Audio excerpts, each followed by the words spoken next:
As Norman Bates famously said, a boy's best friend is his mother.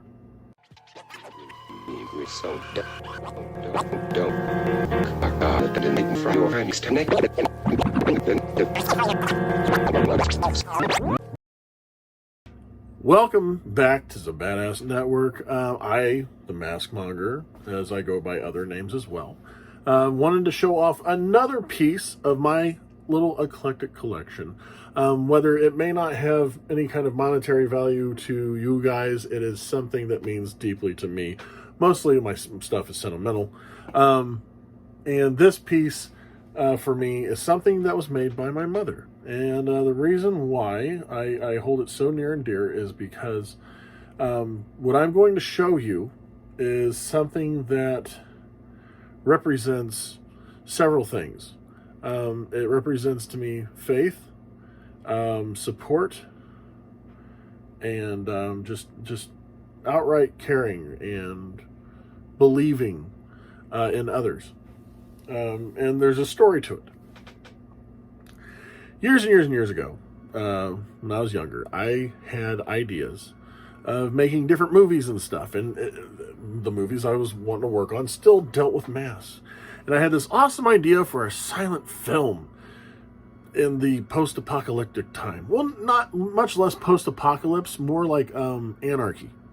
And the idea is that there were zones, and the funny thing is, I've had people tell me that once I started speaking about it, they're like, oh, it's The Purge. And I'm like, I've still never even seen an episode of The Purge, which is weird, because I like masks, so you think that I would like to look at masks because of The Purge. But I still haven't seen a Purge movie yet.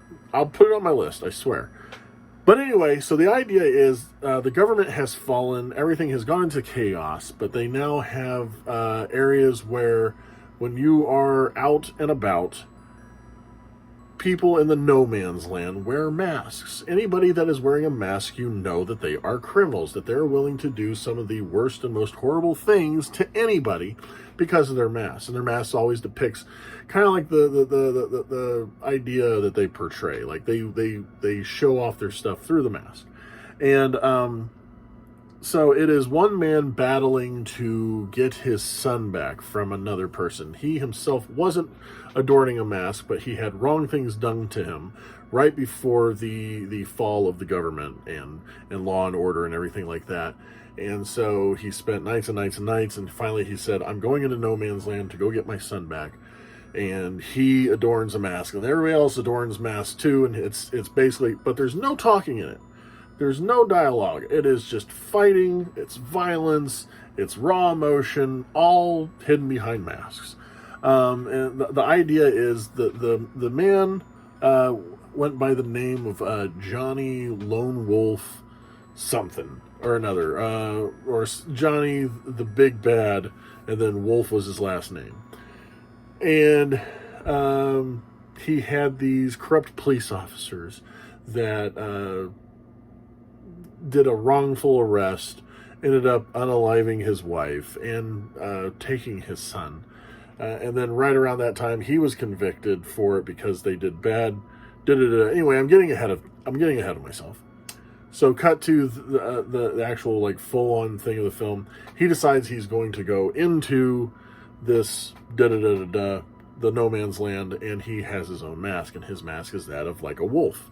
And then so there's the three police officers that caused this. But then there's also other people throughout that have the whole idea was everybody was going to make their own masks. Or if they couldn't, I was going to make the mask for them, or somebody else that was good at making masks would make masks for them. But there was going to be callbacks to things dealing with the big bad wolf. But normally, the wolf is the bad guy. In this scenario, the wolf is the good guy. So you had the three police officers. And guess what kind of masks they were wearing? And then you had, there was going to be others like I think it's Peter and the Wolf, a boy that plays a flute. There was going to be Goldilocks and Grandmother. So anything that dealt with a big bad wolf, there would be characters that were kind of like bosses that he would have to go through. So push comes to shove, I talked to my mother about it because, you know, I love my mom. My mom loves me, and she likes to hear some of my ideas and stuff. And when I told her about this, and she goes, "Oh, so there's going to be a grandma because of Little Red Riding Hood." I was like, "Yeah, sure, there's definitely going to be a grandma."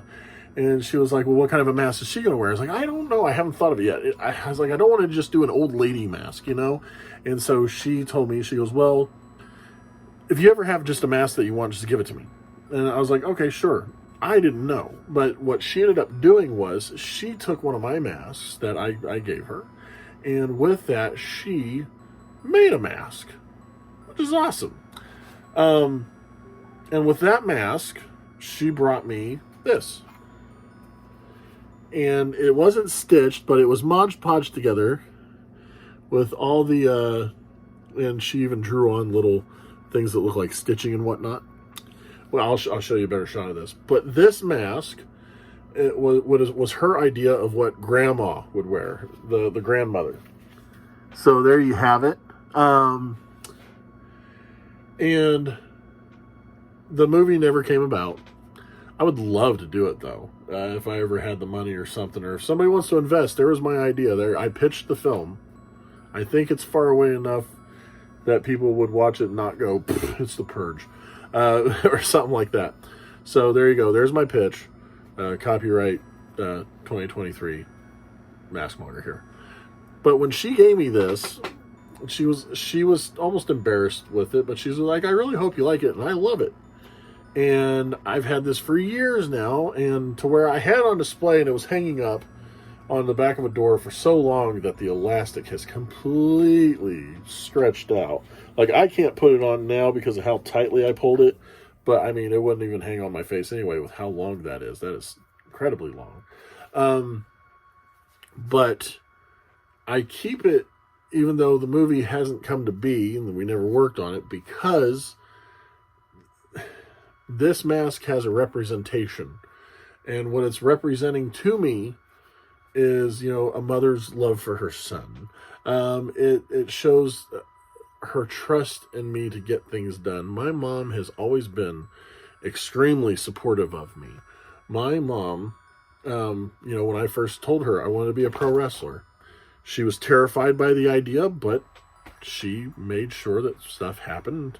She was there at my first wrestling match that I had in New Era Wrestling. She tried to attend as many matches as she could.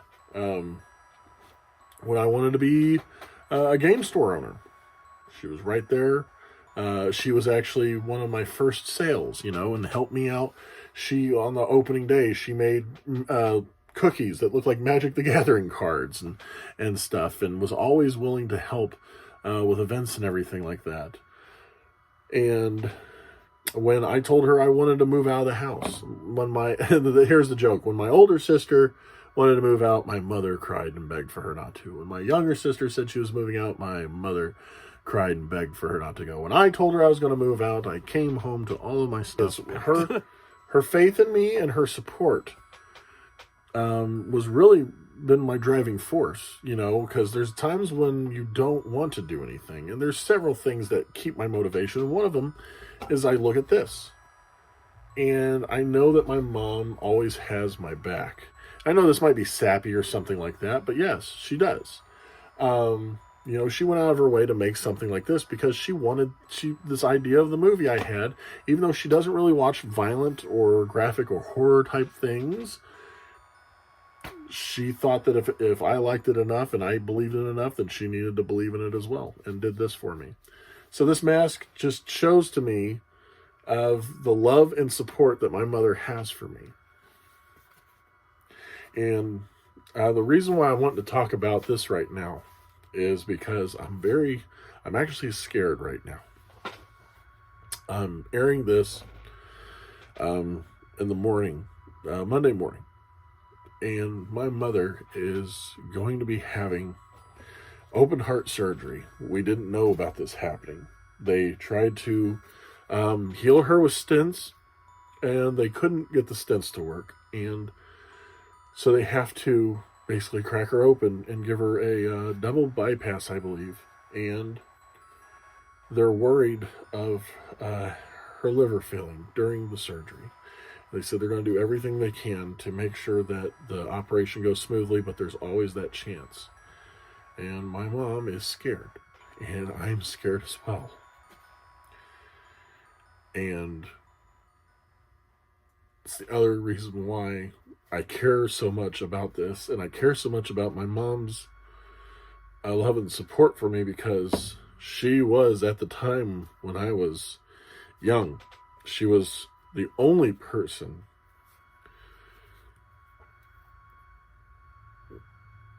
that had this kind of support for me. My father supported me as well, but my mom was the bigger and more supportive person. And after high school and years later, I'm 40, and when I have thoughts and ideas, and I've told her stuff, and I've told her chances that I'm going to take, and she's like, you have to take this chance. It seems like it's a no-brainer. You need to do this. I have faith that you'll be successful with it. And I wish, because I've seen so many people out there that have great ideas, and they don't do anything because they've gone through their lives with everybody telling them no, they can't, and putting them down. And I'll listen to people with their ideas, and I'm like, why don't you do this? This sounds great. This sounds excellent. You could make something other than, the 9-to-5 self. And they just don't, because they're used to not having any kind of support growing up. And the reason why I go out of my way and do things is because I had somebody like my mother in my life that just had this undying support of wanting me to succeed so bad that no matter what idea I had, even if it was completely harebrained, me telling my mom that I wanted to, potentially break my back and neck in a ring, just to hear people applaud me, and she was right there helping me make my gear, making my outfit and stuff. So I'm 40, and I love my mother, and I'm not ready for her to go yet, because I'm terrified that if something happens, I just, she pushed me to keep doing stuff. I'm doing this right now. I'm talking to you right now because when I told my mom I wanted to open up a YouTube channel, she said, you would be one of the best people. I would watch you every day. I'd watch all your videos. And she does. She watches my TikToks. She watches my YouTube videos. She gets on my Facebook.